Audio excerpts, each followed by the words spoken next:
السلام علیکم and welcome to Urdu zone 24 کہانی کواری کلیاں قسط نمبر 5۔ میں مائی کے ہلکے پھلکے طنز پر شرمندہ و مطمئن بیک وقت ہوا تھا۔ بے شک وہ صحیح ہی کہہ رہی تھی کہ اگر وہ انسان نہ ہوتی تو 3 دن میں ہی میرا کام تمام ہو جانا تھا۔ وہ اتنے دن کا انتظار کیوں کرتی بھلا؟ میں خفت سے سر اس بات میں ہلاتا اندر آیا۔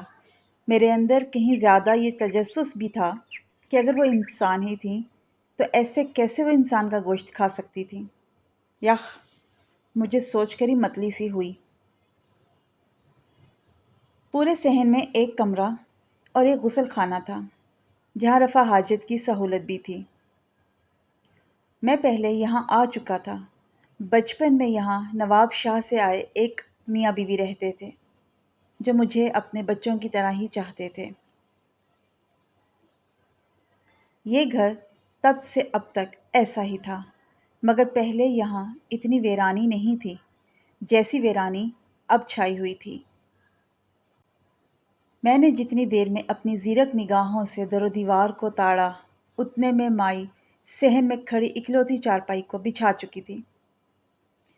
آ جا پتر، مائی نے مجھے کہا تو میں خیالوں سے ہڑبڑا کر چارپائی پر جا بیٹھا۔ مائی میرے سامنے پیڑھی پر بیٹھ گئی تھی۔ معاف کرنا پتر، میرے گھر میں اس وقت کچھ نہیں ہے۔ مائی قدرے شرمندہ ہوئی تھی۔ میں بھی خجل سا ہو گیا اور ضمیر نے ملامت بھی کی کہ بلا وجہ اپنی وجہ سے میں نے کسی کی عزت نفس کو ٹھیس پہنچائی۔ کوئی بات نہیں مائی، ہاں کوئی بات نہیں، کیونکہ ہمیں چاہیے ہی کیا؟ مائی نے عجیب سے لہجے میں کہا تھا۔ میں چونکا۔ مائی، اس دن وہ… میرے دماغ کو سنسناتا سوال میرے لب پر مچل ہی آیا۔ وہ… مائی نے گہری سانس بھری۔ وہ میری نواسی ہے۔ ہم جڑا والا گاؤں کے رہنے والے تھے۔ میری بیٹی بہت خوبصورت تھی مگر بہت تانگ جھانک کی عادی تھی۔ تانگ جھانک کا مطلب سمجھتے ہو نا؟ مائی نے بیچ میں ہی بات روک کر مجھ سے استفسار کیا۔ اس سے پہلے میں سر اس بات میں ہلاتا کہ مائی خود ہی بول پڑی۔ کیسے نہیں پتہ ہوگا؟ خود بھی تو یہی کرتے ہو۔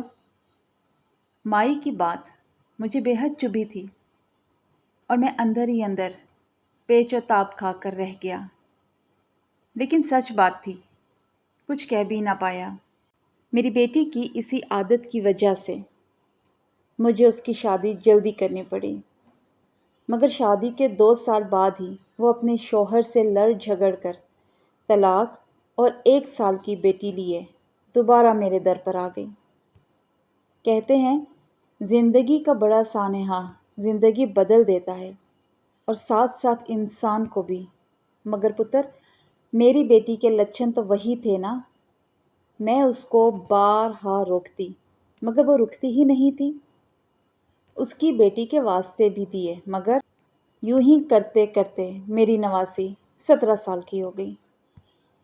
وہ اپنی ماں سے زیادہ خوبصورت تھی مگر عادتوں میں اپنی ماں سے الگ ترین، اس لیے 18 میں ہی اس کا رشتہ آ گیا اور جیسی وہ تھی اس کے نصیب میں اسی کی طرح خوبصورت لڑکا آیا اور سب کچھ مناسب دیکھ کر میں نے ہاں کر دی۔ مگر مائی کی بولتے بولتے سانس پھولی تھی۔ مگر کیا مائی؟ میں جو جانتا تھا سانس چڑھ جانے کی وجہ سے مائی بول نہیں پائے گی، پھر بھی میں نے بے صبری دکھائی۔ چند منٹوں میں مائی کا سانس درست ہوا تو انہوں نے دوبارہ بولنا شروع کیا، مگر میری بیٹی کا دل میری نواسی کے ہونے والے شوہر پر آ گیا۔ میری بیٹی تھی، اس کا التفات کیسا ہے مجھ سے کیسے چھپ سکتا تھا؟ اور میں اس کی نظروں کی بد نظری سمجھ گئی تھی اور وہ بھی میری بیٹی کی زلفوں کا عاشق ہو گیا۔ ایک رات وہ رکی، میں جو ہونکوں کی طرح منہ کھول کر سن رہا تھا اور حیران ہو رہا تھا کہ ماں ایسا بھی کر سکتی ہے۔ چونکا۔ مائی کی آنکھوں میں آنسو تھے۔ ایک رات وہ دونوں بھاگ گئے، میری نواسی کی خوشیوں کو روندتے بھاگ گئے۔ میں نے گاؤں والوں کی باتیں جیسے سنی اور اپنی نواسی کو کیسے سنبھالا الگ داستان ہے،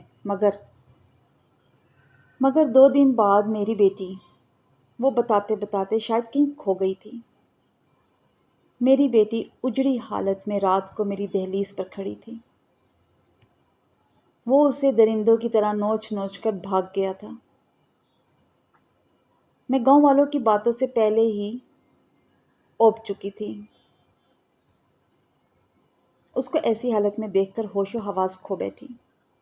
اسے اندر لائی، سنبھالا، مگر رات کو جب آنے والی صبح کی تلخ حقیقت کو سوچتے سوچتے میرا دماغ پھٹنے لگا تو میں اٹھی اور اپنی بیٹی کا گلا دبا دیا۔ مائی کو سنتے سنتے میرے رونگٹے کھڑے ہو گئے تھے۔ میں نے مائی کی طرف ہراساں نظروں سے دیکھا، مگر وہ خلا میں دیکھتی بولتی جا رہی تھی۔ اور پتہ کہاں دفنایا تھا؟ مائی نے مجھ سے پوچھا تو جو میں خوف سے بیٹھا تھا، ہڑبڑا کر نفی میں سر ہلایا۔ اس گھر کے صحن میں، مائی نے صدمے سے مسکراتے ہوئے مجھے آگاہ کیا تھا۔